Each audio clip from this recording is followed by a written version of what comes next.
Today we're going to make the #1 recipe on Southern Discourse, Louisiana Dirty Rice, and we're going to use just these ingredients, so let's get started. Now, just like with any comfort food recipe, every family has their own little take, tweak, or twist that makes it just the way they like it. And it's no different with Louisiana Dirty Rice, the quintessential comfort food of my home state. Each family has its own signature recipe. And for my family, that means no chicken livers, because that's just the way we like it. Now, there'll be some people out there who won't like that. They'll say that there's only one way that you can make dirty rice and it be authentic, but it's simply not true. It's just like meatloaf, macaroni and cheese, southern chicken and dressing. There are a myriad of ways to make the same dish and it still be delicious and authentic. The key to being a good cook is making food that your family likes and enjoys. So let's talk about these ingredients and my family's secret to making delicious Louisiana dirty rice. I've got some rice here that I've already cooked up using chicken broth, and I have some ground sausage, and this is just a tube of your regular breakfast sausage, and lean ground beef.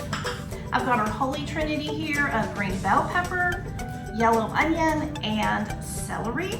In Louisiana cooking, we always have these vegetables to season our dish. I've got a little bit of flour and some bacon grease, and this is what we're going to use to get that nice, rich flavor in our rice. And then we've got our seasonings, and we're going to talk about those a little bit later. So to get this recipe started, we're going to add a tablespoon of bacon grease to a hot skillet or Dutch oven. And you might say, Stacy, I don't have any bacon grease in my refrigerator. Well, I'll be honest, I don't keep it in my fridge either.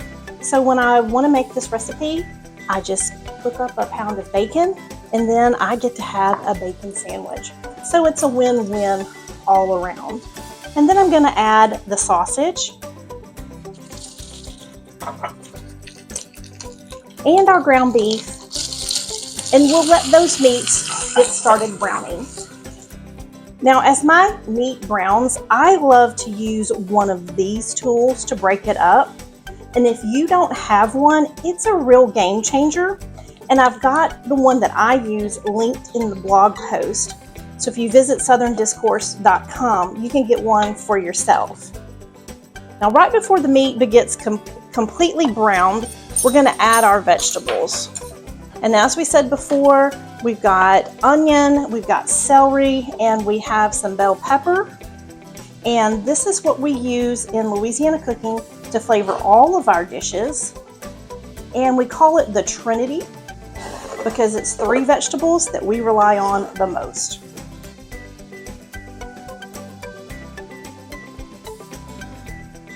And we're just going to mix those vegetables in.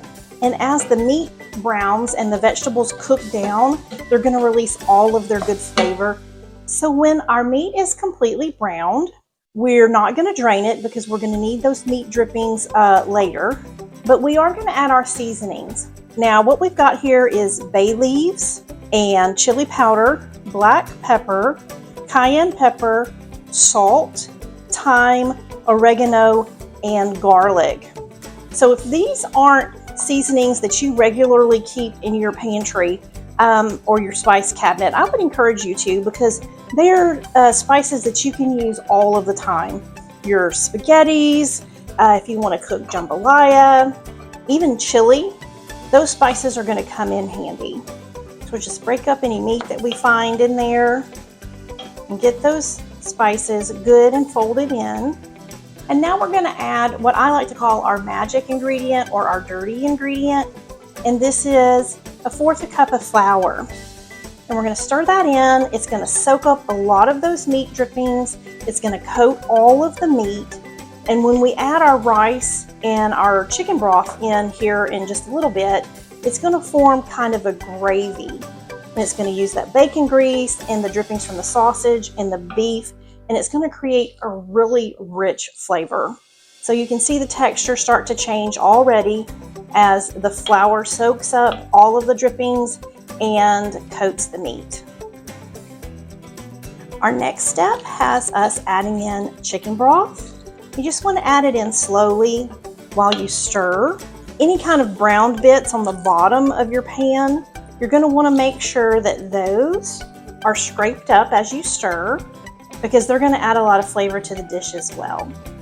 And we're just going to let this simmer for a little bit, and we'll be right here at the finish line of our dish.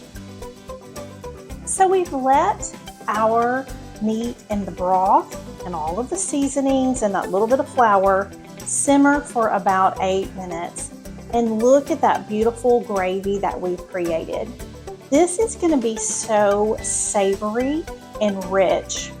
So we're ready to fold in our rice. And I cooked this rice beforehand with a little bit of chicken broth in place of the water. And we're just going to put it right in that meat and gravy. And we're just going to fold it in. And you can already see how that's going to be nice and delicious. The rice is starting to soak up a little bit of that gravy. It's getting that good brown color that we're wanting. This is going to be fantastic. To finish this dish right before serving, we're going to add about 2 tablespoons of chopped fresh parsley. Now this adds nice color, but it also adds a lot of flavor, so don't skip it. Now look at that. That is going to be so good. We're going to serve it with a little bit of cornbread and with the green salad. It's going to make a complete meal. So we're ready to serve up this delicious Louisiana comfort meal.